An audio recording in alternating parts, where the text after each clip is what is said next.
तुम्हाला तर माहितच आहे, दरवर्षीप्रमाणे यावर्षी बी आम्ही निघलो होतो शेगावले पैदल जायसाठी. अकोल्यापासून चालत चालत निघलो होतो आणि आम्ही गायगावपर्यंतच पोहोचलो होतो. आणि एवढ्यातच या सगळ्याची हालत खराब झाली होती. अरे थांबा रे, अजून तर लय दूर राहिलं शेगाव. आणि गायगावला चहा घेऊन आम्ही निघलो पुढच्या रस्त्यानं. जरसक पुढे येत नाही तर आम्हाला डबल एक स्टॉल दिसला. इथपर्यंत हे लोकच आम्हाला चांगल्या भुका लागल्या होत्या आणि इथं देवरूपी येऊन भाऊन आम्हाला कचोरी चहाचा वाटप केला. इथं आम्ही सगळ्यांनाच मस्त पोट भरून कचोऱ्या खाऊन घेतल्या आणि इथल्या भाऊसोबत एक व्हिडिओ बी काढून ठेवला. आणि जास्त वेळ न गमावता आम्ही निघलो पुढच्या रस्त्यासाठी. पायता पायता आम्ही निमकर्द्यात बी येऊन पोहोचलो. निमकर्दा क्रॉस करत नाही तर डबल एकदा चहा भेटला. आणि आपले पोट्टे तर जरी टाइम सापडला तरी बसू राहिले. अरे चला रे, बसू नका रे जास्त. तेवढ्यात मयूर म्हणे, पाटील तुम्ही अजून एक कप चहा घ्या, पण आम्हाला 2 मिनिटं बसू द्या राजा. म्हटलं ठीक आहे बा, बसा 2 मिनिटं. मग 2 मिनिटं आराम करून आम्ही डबल वाटी लागलो.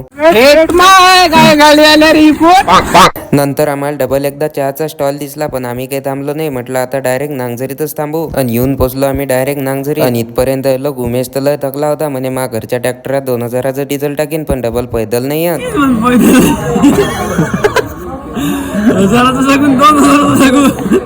चला मग आता मी बी एक पेन किलर आणि चहा घेतो आणि बाकीचं तुम्हाला पुढच्या पार्ट मध्ये सांगतो. तोपर्यंत